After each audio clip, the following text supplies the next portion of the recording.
இந்த உலகத்துல எந்த நாட்டுக்கு போனாலும் உங்க கண்ணுக்கு தெரியறது ஒரு மதம்.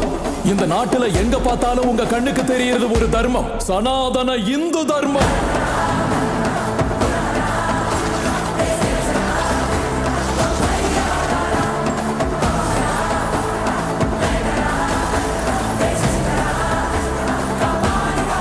தேசத்தோட தலையிட்டா நீங்க கண்டிப்பீங்க, தெய்வத்தோட தலையிட்டா நாங்க தண்டிப்போம். உங்க பாஷையில சொல்லணும்னா சர்ஜிக்கல் ஸ்ட்ரைக்.